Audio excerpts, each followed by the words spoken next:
대통령을 물먹인 이등병이 있습니다. 바로 윤석양, 이병 폭로 사건. 1990년 10월 대한민국에 엄청난 폭로가 터지게 됩니다. 바로 국군 보안사령부 민간인 불법 사찰 폭로 사건입니다. 과거 이승만 정권 시절부터 박정희, 전두환을 거치는 기간 동안 특무대, 방첩부대, 보안사는 군인임에도 불구하고 무소불위의 권력을 지닌 기관으로 군인은 물론이고 민간인에게까지 영향을 미치는 군 정보기관이었습니다. 영화 1987에서와 같이 전 국민적인 군사정권 타도와 민주화 항쟁의 성과로 1987년 대통령 직선제가 부활하게 되고, 그렇게 탄생한 1988년 노태우 정권이 들어서면서 물론 전두환의 짝꿍 노태우이지만 기존과 다를 거라는 조금의 희망이 있었습니다. 그런데 1990년 10월 5일 국군 보안사령부에서 근무하던 윤석양 이병이 엄청난 폭로를 하게 됩니다. 윤석양 이병은 본래 한국에 대해서 재학 시절 혁명적 노동자 계급 투쟁 동맹 혁노맹 사건에 연루되어 국군 보안사령부에 연행되었습니다.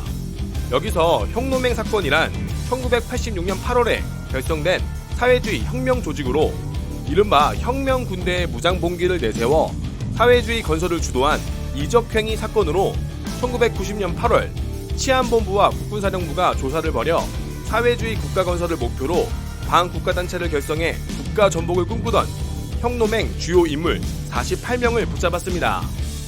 이들 중에는 현역 군인들도 있었는데요.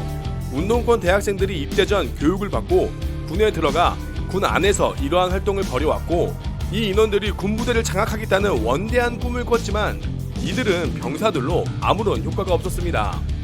아무튼 이렇게 붙잡혀온 윤석양은 국군 보안사령부의 서빙고 분실에서 고문당하면서 이때 운동권 동료들의 리스트를 토해내게 되고 보안사령부의 협조에 포섭당하게 되는데요. 포섭당한 윤석양은 보안사령부 요원이 되어 보안사령부 내에 모비딕에서 근무하게 됩니다. 영화 모비딕은 실제 윤석양 사건을 모티브로 만들어진 영화로, 모비딕은 보안사령부가 서울대 앞에서 위장으로 경영한 술집으로 민간인 대학생들의 정보를 캐기 위해 장교가 지배인, 병사들이 웨이터를 하는 실제 위장 술집 이름이었습니다. 거기에 추가로 밝혀진 것은 보안사가 잡지사까지 운영하며 잡지사의 인원들 또한 모두 보안사의 군무원으로 여성 직원들까지 모두 보안사 소속이었습니다. 잡지사는 기자 신분으로 위장하게 되면 재야 인사들과 운동권 학생들을 쉽게 만날 수 있다는 장점이 있었는데요. 거기에 잡지사는 현실 초점이라는 잡지를 배포해 약간 보수적인 내용의 보도를 진행해 왔습니다. 다시 본론으로 돌아와 윤석양은 보안사에 포섭되어 보안사에서 병사로 복무하던 중 이른바 혁명계획이라 불리는 계획을 알게 되고, 보안사의 엄청난 민간인 사찰 그리고 정치인들에 대한 불법 사찰 내용을 알게 되면서 1990년 9월 23일 새벽 윤석양은 혁명계획 내용과 사찰 대상자 명부 그리고 그러한 내용이 담긴 플로피 디스크를 가지고 타령, 이것을 언론에 폭로하면서 대한민국이 뒤집히게 됩니다. 여기서 혁명계획이란 1986년 3월 보안사령부가 친위 쿠데타를 성공시키는 데 걸림돌이 될 만한 반정부 인사의 목록을 만들고 그들을 비상계엄이 선포되면 전원 검거하는 예비 검거 작전입니다. 여기에 또다시 친위 쿠데타란 쉽게 설명해서 이미 권력을 잡고 있는 정권이 다시 한번 쿠데타를 성공시켜 방해 없는 완전한 권력을 가지게 되는 쿠데타로, 이렇게 쟁취하게 되면 결국 독재자가 탄생하게 됩니다. 다시 본론으로 돌아와 윤석양의 폭로가 대한민국을 뒤집게 되는데요. 당시 명부에는 대학 교수, 정교조, 언론인, 변호사, 종교계, 노동운동, 농민운동, 문화예술, 사회운동, 학생운동, 정치인들까지 약 1,300여 명의 민간인 사찰 목록이 공개되면서 정치인들은 물론이고 운동권에서 노태우 정권 퇴진과 보안사 폐지 운동에 대한 엄청난 불길이 솟게 됩니다.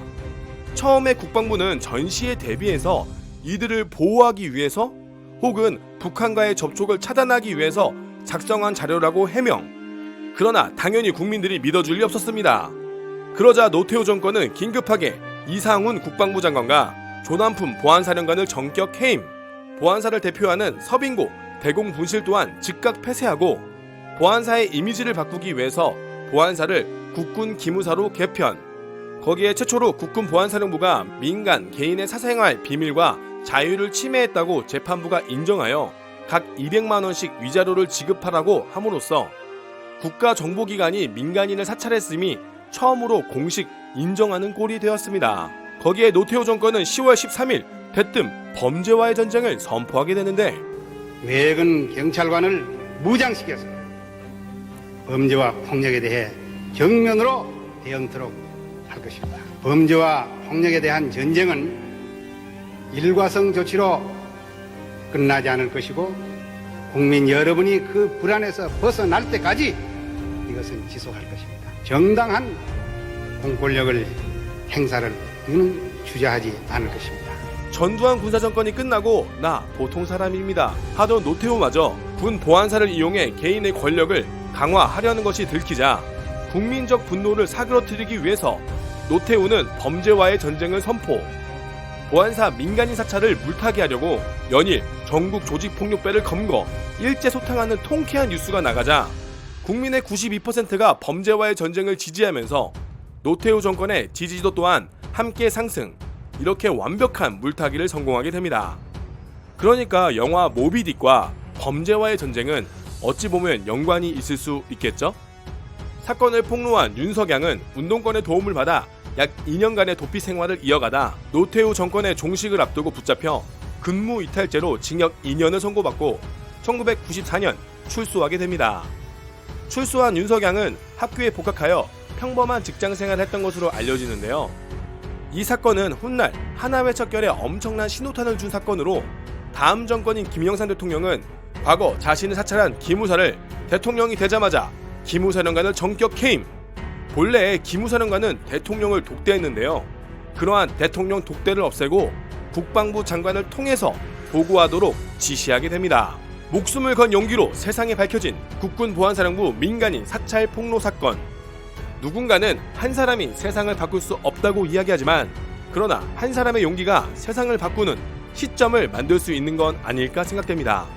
이제는 세상이 바뀌어 반국가단체를 결성하는 혁노맹도, 불법으로 민간인을 사찰하는 정보기관도 그래도 있겠죠? 여러분들의 생각은 어떠하신가요? 댓글로 남겨주세요. 시청해주셔서 감사합니다.